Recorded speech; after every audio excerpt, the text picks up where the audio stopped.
저희들 이용섭 당선인께서 누차 일자리에 대한 중요성을 많이 강조를 하셨습니다. 저희들은 이런 당선인의 의중을 적극적으로 좀 반영해서 몇 가지 어떤 제안을 드리고자 하는 그런 활동을 저희들이 하였습니다. 우선 말씀을 드리겠습니다. 첫 번째, 좋은 일자리 창출을 통하는 것은 결국은 기반 조성이라는 것을 말씀을 드리고 싶어요. 그 기반 조성이 바로 후보 시절에 말씀하셨던 경제자유구역 지정 추진을 저희들은 좀 단계적으로 추진하는 것을 좀 제안을 드렸습니다. 그래서 단계적이라는 것은 다 아시다시피 1단계, 2단계 사업으로 좀 나누어서 좀 단계적으로 추진하는 게 바람직할 것이다. 그리고 또 어떻게 하면 또 속도감을 낼 수까지다라는 그런 말씀을 좀 드리고 싶습니다. 그래서 1단계 사업은 이미 이제 조성 중인 빅그린 산단, 그 다음에 도시 첨단을 중심으로 해서 저기에 개발을 좀 완료하는 방법을 통하고 2단계로서 이제 상당히 핫 이슈가 되는 광주용 문제라든지 광주공항을 포함하는 사업은 2단계로 나누어서 단계적으로 추진한다는 그런 사항을 당선인께 제안을 드렸습니다. 그래서 그러면 어떤 식으로 좀 추진할 것이냐. 1단계 사업을 위해서는 각 구역, 우리가 단지에 대한 것을 다 알아야 되기 때문입니다. 그래서 지금 제2차 경제구역 기본계획을 지금 정부에서 추진 중에 있습니다. 그래서 저희들의 광주의 경제자유구역 기본계획이 좀 반영될 수 있도록 지금 이제 협의를 해 나갈 것입니다. 그리고 그러다 보면 그걸 하기 위해서는 저희들이 이제 대상지를 어떻게 해야 될지, 또는 적정 규모를 어떻게 해야 될지, 또는 단지에 어떤 특화를 해야 될지, 이런 거를 좀 담을 수 있어야 되기 때문에 아마 바로 취임하시면 바로 연구 용역을 통해서 그런 결과를 내실 거라고 저는 생각을 합니다. 그래서 그런 단계적 추진을 저희들이 좀 혁신 과제로 제안을 드렸습니다. 그 다음에 두 번째로는 이제 기존에 쭉 고용 친화적인, 즉 다시 말하자면 이제는 떠나는 광주가 아닌 돌아오는 광주를 위해서 우리가 어떻게 해야 되느냐. 그래서 기존에 했던 일자리 정책 중에 저희들이 계속 지속적으로 발굴하고 또 시행할 수 있는 문제들을 나누어서 또 제안을 드렸습니다. 그 중에 하나가 일자리의 어떤 체제를 시장 직속의 일자리 위원회로 좀 만들려고 합니다. 그래서 일자리위원회에서는 바로 이런 기능들을 저희들이 할 수 있도록 하고, 그 다음에 이제 또 청년의 일자리가 또 상당히 심각합니다. 저희들이 어제 또 발표된 것 보면 40만의 대학생들이 실업자로 있을 거고, 특히 또 우리 지역은 그런 점에서 또 심각합니다. 그래서 청년들의 일자리에 대해서 좀 더 신경 쓸 수 있는, 그래서 저희들이 어떤 예산이라든지 어떤 정책이라든지 청년들이 좀 직접적으로 좀 참여해서 정책을 강구하는 그런 방안도 말씀을 저희들이 드렸습니다. 그 다음에 또 이 일자리위원회뿐만 아니라 조직과 어떤 행체계의 어떤 그 일자리 시정 중심뿐만 아니라 그걸 뒷받침할 수 있는 또 미래 성장 동력 산업이 저희들이 필요합니다. 그래서 그 미래 성장 동력 산업은 지금 한참 하고 있는 에너지 신산업을 저희들이 어떻게 하면 어떤 사업들을 좀 더 미래의 성장 동력으로 할 수 있느냐, 이걸 지금 이제 발굴 검토하고 있고 아마 혁신위의 보고서에 담을 예정입니다. 그 다음에 또 하나는 이제 광산업. 그동안에 수차 저희들 광주 지역의 광산업을 투자했는데 그거에 대한 재도약 문제. 그래서 어떤 산업을 저희들이 주로 LED하고 광통신인데 좀 더 고부가가치를 낼 수 있는 어떤 고기술들을 저희들이 받아들여서 미래성장의 4차 산업 혁명을 통해서 같이 좀 접목시킬 수 있는 제도약 문제 방안도 혁신위원회 그 과제에 지금 담고 있습니다.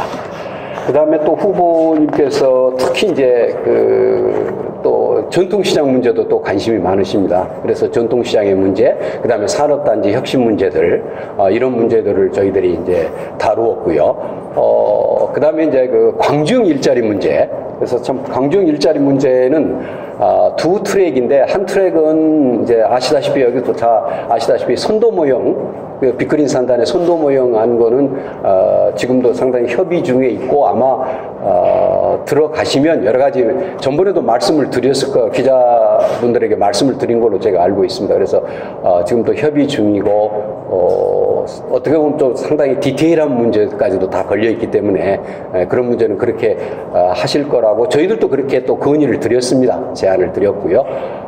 두 번째로는 이제 광주형 일자리라는 게 과거에는 철학의 중심으로 돼 있었다 이거죠. 그래서 그걸 어떻게 현장에 좀 할 수 있도록 좀 해야 되지 않겠느냐, 광주형 일자리가. 그래야만이 그게 지금 선도모형뿐만 아니라 후속 기업들이 들어올 수 있는 게 되거든요. 그래서 그런 후속 기업들이 들어올 수 있는 방향의 정책을 저희들이 지금 마련해서 건의를 또 드렸습니다. 그래서 저희들이 광주에 이제 새로운 시대가 열리는 르네상스 시대가 올 수 있도록 떠나는 광주에서 돌아오는 광주로 만드는데 일자리 창출, 좋은 일자리 창출의 기반 조성, 그 다음에 정책, 그 다음에 이제 세 번째가 미래 성장 동력, 이런 식으로 좀 나누어서 혁신 과제에 지금 담고 있습니다. 그렇게 지금 저희들이 활동을 하고 있습니다. 네, 감사합니다. 혹시 이와 관련해서 질문 있으시면 질문 주십시오. 예, PBC 김재현입니다. 경제자유구역 관련 한 가지만 여쭤보고, 지난번에 보면 이제 이게 뭐 확정된 것은 아니겠습니다만 선거 기간 동안에 전국의 이 경찰청장한테 그 정책 질문을 했을 때요. 예. 이 경제자유구역 조성 관련해가지고 지금 그 변호사님께서 그 향후 4년 동안에 용역비를 5억 원 정도, 5억 원을 들여서 용역을 하겠다라고 했는데 지금 용역비가 바뀌신다고 하니까 12조 규모의 사업비가 들어가는 사업에 그 용역의 단위 굉장히 커지지 않을까 싶은데 용역 규모는 어느 정도로 생각하고 계십니까? 이제 그거 아주 디테일한 용역의 규모나 이런 거는 저희들이 실제로 저희들이 여기서 당선인께 제안을 드리는 건 뭐냐면 광주역, 군공항 이런 거 보면 특히 광주역은 또 여러 가지 또 이야기가 돼 있고, 또 군공항이나 광주공항은 또 전라남도와의 또 관계가 돼 있어서 이거를 좀 나누어 가지고 이미 조성되고 있고 지금 한참 하고 있는 사업들이 있거든요. 거기에 좀 담아야 되거든요.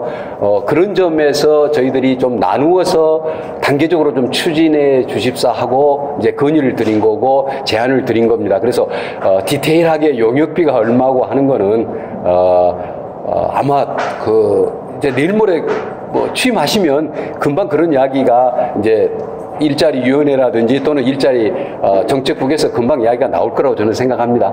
네. 예. 내용들이 굉장히 추상적인데요. 예.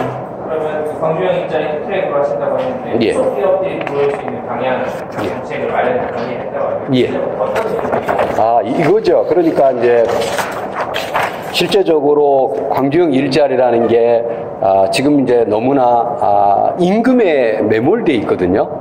적정 임금, 그래서 반값 임금의 개념으로 돼 있고, 이게 어떻게 보면 또 대기업에 또 상당히 초점이 맞춰 있어요. 그래서 그런 의미에서 제가 이제 투 트랙으로 이야기를 드린 거예요. 하나는 대기업 중심이라는 것은 선도모형으로 가야 된다. 그거는 이제 이미 저기를 됐고, 그 다음 하나는 이 지역에 이제 새로운 기업을 유치를 해야 되잖아요. 새로운 기업, 특히 에너지밸리라든지 광산업이라든지 이런 저기에, 그러면 어떻게 우리가 그런 기업들이 광주형 일자리하고 접목이 돼야 되겠느냐. 이제 그런 의미에서 이제 투 트랙 이야기를 말씀을 드린 거예요. 그래서 아까 말한 같이 거기에 만약에 청년이나 이런 게 되면은 여러 가지 복지 시스템을 도입을 하는 겁니다. 저희들이 에너지 밸리에 저기가 들어오면 거기에 복지 시스템이라든지 복지라면은 주거라든지 여러 가지 의료라든지 문화라든지 이런 게 종합되는, 그래서 임금 플러스 알파의 개념을 도입을 한 겁니다. 그래서 임금 플러스 알파라는 것은 결국은 복지를 통해서 충분히 이제 청년들이 또 여기 와서 일할 수도 있고, 그리고 또 기업으로서는 뭐겠습니까? 임금이라든지 이런 어떤 비용에서도 조금 더 절감되고 돼서 조금 더 빨리 기업을 우리가 유치해야 되지 않겠느냐, 그런 의미에서 투트랙 개념을 이야기를 드린 겁니다. 말씀하신 정책도 지금 임금 플러스 알파를 말씀하신 거예요? 예. 후속 기업들이 들어올 수 있는 정책을 개발을 하고 있다고 하시는데 그렇죠. 임금은 이제, 그러니까 과거에는 너무나 임금에 매몰되어 있어서 여러 가지 어려운데, 그 임금을 청년들이 뭐 저기 할 수는 없으니까 어느 정도 적정 임금 플러스 청년들이 좀 이 중소기업도 좀 더 들어올 수 있고, 그러니까 이게 대기업과 중소기업을 똑같은 위치에서 광정 일자리를 만들 수가 없습니다. 이제 그런 의미에서 제가 말씀을 드리는 겁니다. 네. 경제적으로 해가지고요. 1단계로 일단 시행하신다고 하는 조시첨단한다. 유동돼 있는 것들을 먼저 시작했다는 거예요. 그렇죠. 예. 그럼 여기 3단계 같은 경우에는 예. 경주형 일자리에서 뭐 현대차, 신사를 법인, 예. 공장 투자가 갖고 있고, 예. 투자가 갖고 있고, 도시첨단 산업 같은 경우에도 한정 관련한 에너지 그렇죠. 전자기업들이 이미 들어오기로 했는데 예. 지금 이 상황에서 경제구역을 따로 조성을 한다고 했을 때 그 경제, 예. 그게, 지금 이제 그게 그 도시첨단에는 무슨 국가첨단은 어느 정도의 분원이라든지 이런 게 돼 있는데 지방첨단이나 이런 쪽은 또, 그렇게 다 돼 있는 건 아닙니다. 그 다음에 평동 3단도 지금 남아있고요. 지금도 3단 남아있고. 그래서, 그런 어떤 국내 기업의 위치도 있지만 경제자유구역이라는 것은 해외 기업의 위치지 않습니까? 그런 쪽에 또 초점이 맞춰 있다는 점에서, 뭐냐면 그 경제자유구역으로 지정을 이제 추진한다는 것을 말씀드리고 싶습니다. 예. 그러면 강사님께서는 그 강주형 일자리 관련해서 수출에 설정을 하셔서 나와주시는 거거든요. 예. 그럼 기존에 조금 이끌었던 인선 유치에서 공격을 해야 하는 강주형 일자리라는 조금 방향과 다르다고 이렇게 얘기하시니까요.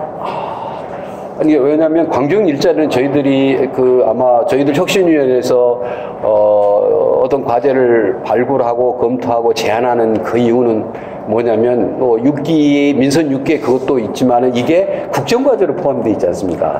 노사 상생형의 국정과제로 광주형 일자리라는 게 노사 상생형의 일자리거든요. 그래서 그거를 결국 국정과제에도 포함되어 있기 때문에 그거는 우리가 이끌어 가야 되는 건데 그게 완전히 다르고 그런 문제가 아니고 이제 과거에 지난 저기에서는 주로 이제 철학적이고 어떤 그 개념 정리고 조례 만드는데 이제 했는데 그걸 실제로 좀 담아야 되는데 그 담은 것들을 조금 더 이제 발굴해서 건의하고 제안하는 겁니다. 그래서 이게 뭐 완전히 틀리고 그런 거로 하는 건 아닙니다. 후보 당선인께서도 윈선 6기의 좋은 정책들을 쭉 이끌어 가신다고 그렇게 말씀을 하셨으니까 그런 취지에서 그런 맥락으로 봐주셨으면 합니다. 네. 추가 질문도 없으시면 여기서 브리핑 마치고요. 간단히 안내 말씀드리겠습니다. 내일 월요일 그 브리핑은 문화관광체육 분야인데 그에 앞서서 김현수 혁신위원장께서 중간 브리핑 잠깐 추가로 해주실 겁니다. 그때 또 많은 질문해 주실 것 같고요. 오늘 인사를 마치겠습니다. 감사합니다. 네, 감사합니다.